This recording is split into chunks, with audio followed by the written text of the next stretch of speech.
Selamat jumpa di channel Lili Kania. Terima kasih Anda telah hadir di channel ini. Semoga Anda semua selalu berbahagia dan selalu ada dalam berkat kesehatan juga lindungan dari Tuhan Yang Maha Kuasa. Amin. Video kali ini ternyata kubu Anies dan kubu Ganjar menginginkan Gibran. Karena Gibran memilih Prabowo, makanya jadi dipermasalahkan. Apa benar begitu? Mari kita simak bersama. Bahan kan pikiran-pikiran yang mesti dibahas kan sebetulnya adalah conditioning untuk menghasilkan putusan yang sebetulnya akan diingat orang bahwa MK pernah membuat putusan yang historis itu. Walaupun banyak orang juga yang berupaya untuk mengkorting ketajaman keputusan MK nanti, tapi bagi kita yang mengikuti jejak pikiran dari hakim-hakim Saldi Isra, Soehartoyo, segala macam 3-4 hakim yang lain, Ibu Eni itu melihat bahwa ada kesungguhan pada mereka untuk memberi sinyal baru bahwa telah pulih keadilan. Satu saksi yang mereka hadirkan itu saksi-saksinya nggak tahu keahliannya apa.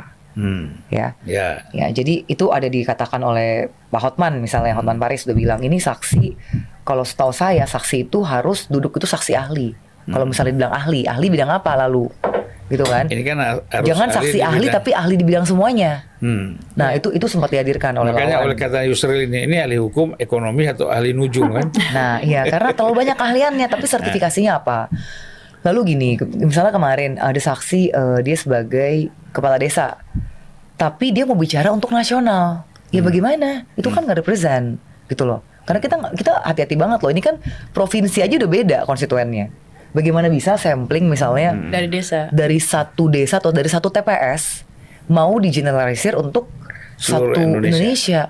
Nah terus bicara bansos. Di luar negeri nggak ada bansos kan bang? Tapi menang loh. Nah itu gimana? Dan bansos itu nggak cuma ada di tahun 2024. Di tahun 2023 ada, di tahun sebelum-sebelumnya juga ada. Yang paling menikmati bansos itu kan sebenarnya adalah incumbent DPR RI dan DPRD, gitu loh. Dan incumbent itu ya yang paling kita tahu paling besar itu kan sebenarnya ya partai dari 03 incumbentnya. Jadi saya rasa ini memang terlalu mengada-ngada ya. Intinya kan mereka pengennya Gibran jangan ikutan, tapi di awal bisa dicek kok ke headline berita. Mereka yang meminta. Pak Anies pernah menghampiri Mas Gibran. Terus ada juga kelakar dari salah satu jubir 01. Ya boleh juga kalau jadi wakilnya Pak Anies gitu kan. Lalu Mas Ganjar, Mbak Puan juga pernah bilang kalau misalnya lolos di MK, kalau memang batas usia diperbolehkan ya kita bisa menjajaki kemungkinan untuk jadi wapres. Jadi memang semua itu tahu Gibran dimanapun bisa menang. Jadi memang jadi ancaman untuk lawan gitu loh. Itu logik aja di dalam politik ya. Ya semua ingin menang lah. Ya itu kan strategi lah. Popularitas Pak Jokowi 85%, ya kan? Nah otomatis tingkat keterpilihannya itu pasti lebih besar. Lebih besar. Berkat dukungan Jokowi. Dan kalau sekarang mereka bilang Gibran itu nggak sah, kenapa waktu ambil nomor kok nggak ada yang protes? Ketika ambil nomor, dan saya hadir di KPU. Saya hadir, itu semua joget-joget. Kan ada Pak Ganjar juga gini-gini kan. Happy semua, Caimin langsung ada jokes yang selepet gitu. Jadi semua gembira. Kenapa nggak protes dari waktu itu gitu loh? Iya. Ini kan jadi lucu ya, karena kalah protes. Dan untuk membatalkan 90 juta suara itu nggak mungkin. Mau mengulang lagi juga pasti menang juga Pak Prabowo-nya. Timnya udah pasti. Jangan-jangan nanti saya curiga malah angkanya lebih tinggi loh kalau mau itu dia, sama kayak pengulangan di Malaysia kan, angkanya lebih tinggi. Di mana-mana Prabowo tinggi. Dan memang nggak bisa dibohongi, hati masyarakat di bawah memang suka 02 kok. Mau dirubah gimana pun akan. Saya lihatnya gini bang, kalau untuk money politik, dan ini memang ada ya indikator kan udah Pak Burhanuddin Muhtadi itu lembaganya sudah mengeluarkan survei, ada serangan fajar itu real, dan disebutlah 2 partai yang paling banyak melakukan serangan fajar. Tapi when it comes to pemilihan pilpres, orang dikasih duit berapapun belum tentu pilih, karena exposure-nya begitu tinggi, masyarakat tuh jadi kenal calon-calonnya, jadi mereka tuh pilih udah pakai hati. Kalau pemilihan pileg memang agak berat, nggak ada exposure untuk tahu siapa Mbak Suci, siapa aku, mereka kurang exposure-nya kurang. Bingung kalau presiden udah tahu dan mereka udah pada pilihan masing-masing. Bahkan mereka yang perang di grup-grup keluarga tuh fight soal capres karena udah harga mati 02. Jadi agak susah kalau mau curang untuk pilpres. Ini nggak bisa ya. Iya terketat ya. Iya jadi saya setuju tuh ya, kalau mau diangket, angket juga dong pileknya. PSI mohon nih. Karena kita juga banyak indikasi suara kita dicuri, meskipun ada partai yang teriak-teriak bilang PSI curi suaranya. Oke, kalau mau angket yang adil. Saya juga minta pileg dibuka selebar-lebarnya. Kalau mau money Diangketkan politik juga 300 juta pemilih, berapa biayanya? Nggak mungkin kan. Ya itu berat lah. Ya, jadi memang persoalan di Mahkamah Konstitusi ini kan nampaknya hanya pelayanan aja ya, memuaskan. Iya, memuaskan konstituen mungkin ya, supaya saya udah fight sampai terakhir gitu. Iya. Kemarin kan ada yang jokes bilang gini, ini hanya memuaskan pemodal aja supaya dia ada pertanggungjawaban bahwa sudah fight sampai akhir. LPG Udah diperjuangkan. Jadi ya bagi saya sih buang energi, sudahlah. Bagaimana 01, 02, 03 kita jadi 04 bergabung bersatu. Yuk kita bangun negara. Udah mau fight begini mau sampai kapan? Jangan 04 dong. Ya jadinya gabung maksudnya. 03, 02, 3 jadi 06 ya. Oh, oh ya bergabung jadi 06. Ya sebenarnya kan dalam sistem presidensial kita bukan sistem parlementer ya. Nah, kecenderungan oposisi itu kan kecil, lebih banyak bergabung kan. Kalau parlementer kan memang head to head kan, antara partai satu dan partai yang lain, karena koalisinya jelas. Kalau kita kan ini udah head to head pada masa 2019, akhirnya gabung juga kan.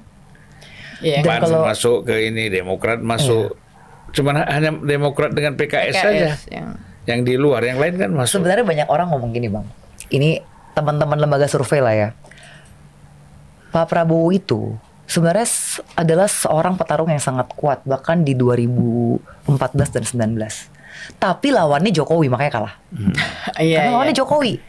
Karena Jokowi ini berarti kuat banget. Pak Jokowi. Sama lah 2000 apalagi 2024 melawan Prabowo dan Jokowi gabung. Betul. Nah, lalu gini, yang namanya udah pernah nyapres pasti tingkat popularitasnya tinggi sekali, dan kita percaya rumusnya 3 kan kalau mau menang pemilu. 1 ke tingkat popularitas, 2 disukai, ketiga dicoblos. Nah, otomatis dengan dia sudah running beberapa kali, udah punya start yang lebih dibandingkan 2 paslon yang lain. Karena sebenarnya masyarakat juga udah sangat antusias ya. Saya tuh udah banyak banget dapat undangan untuk dialog membahas implementasi makan siang gratis. Tapi ya kita belum bisa bicara lebih jauh sebelum ini selesai kan. Kita juga nggak mau dianggap jumawa atau gimana gitu loh. Tapi kita butuh untuk semua elemen duduk bareng untuk ya udah kita implementasinya gimana nih nanti. Kita udah mesti bahas program bang. Ya mudah-mudahan lah. Saya kira kalau kita lihat perjalanan sidang ya, itu kan sudah jelas. Dari saksi ahlinya apa kan nggak jelas. Ada ahli psikologi, ada ahli ekonomi, ya kan, ada ahli sosial gitu loh. Yang dibutuhkan di sini kan sebenarnya persoalan penguasaan terhadap masalah hukum dan berkaitan dengan pemilu, ya kan. Ahli tentang pemilu, undang-undang pemilu, itu kan yang dibutuhkan. Karena kecurangannya di mana, bagaimana bisa terjadi kecurangan, nggak ada hubungannya dengan bansos kan.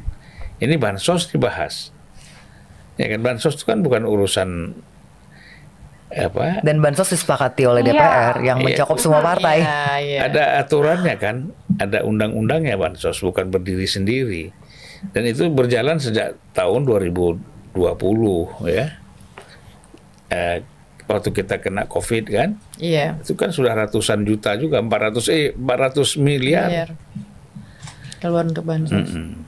Jadi ya harapan kita ya bisa selesai. Emang kalau curang 01, 03 nggak curang? Ada juga pasti. Udah pasti. Kita harapkan segera selesai dan aman damai dan bergabung. Gimana kita membesarkan negara ini? Bagaimana program-program ini bisa berjalan? Bagaimana udah cepat gimana nih ngatur kabinet menteri? Saya rasa itu gestur yang baik ya ketika Pak Prabowo berdampingan dengan Pak Surya, itu kan suatu gestur yang baik. Ya semuanya lah, kasih konsolidasi ya, konsolidasi terjadi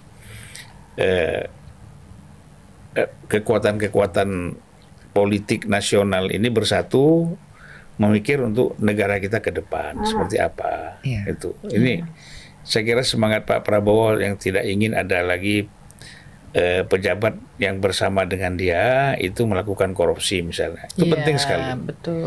Dan itu harus diterapkan betul. Ya. Artinya apa? Institusi-institusi hukum kita pada masa pemerintahan 2024 sampai 2029 nanti itu memang menjadi institusi yang betul-betul berperan ya. gitu loh. Iya. Mungkin KPK kita tidak butuhkan lagi, Betul. kan ad hoc. Yang kita harus perkuat itu adalah Polri dan Kejaksaan. Betul. Nah itu ya supaya karena confused juga nih rebut-rebutan kasus ini repot juga antara KPK dengan Rompi orange Kejaksaan. sama pink ya. Ya jadi udah kasih aja Kejaksaan, dibereskan semuanya, dikontrol mana yang nakal, yang bermain-main macam-macam, ambil, Selesai, ya. pecat, ganti yang baru kan gitu. Iya. Kalau tidak ada panis ini susah, jangan kasih reward terus. Punishment-nya kan mesti ada kan gitu. Kalau MK ya harapannya sama ya dengan teman-teman di sini, Mbak Suci, Bang Sulvan. Menurut saya kita harus kembali ke nurani kita ya. Kita mengikuti ini terang benderang sekali.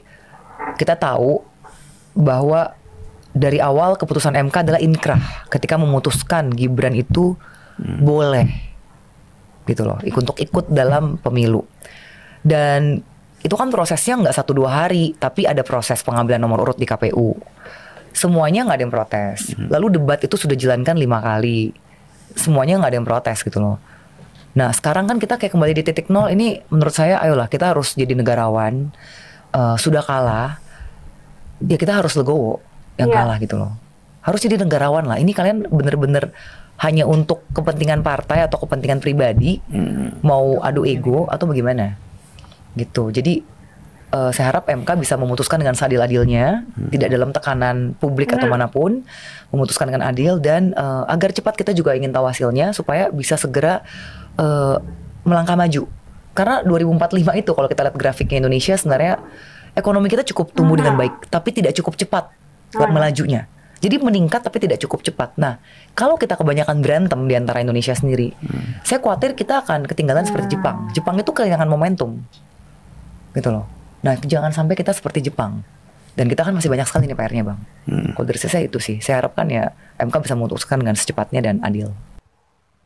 Bisa jadi ya masalah selama ini adalah Bapak Gibran ya, karena walau bagaimanapun pengaruh dari wakil presiden itu sangat juga kuat ya untuk memutuskan kemenangan Pilpres di 2024 ini. Terbukti dari masuknya Bapak Gibran ke kubu 02, 02 pun menjadi pemenangnya dalam kontestasi kali ini ya. Ada yang bilang atau mereka bilang kekuatan Bapak Prabowo itu memang sangat besar, tapi kekuatan Bapak Jokowi juga sangat besar dan pengaruh Jokowi terhadap Bapak Gibran juga besar ya, terbukti dari Pilpres kali ini. Bagaimana menurut Anda? Sampai di sini lulikannya teman waktu Anda dan terima kasih banyak.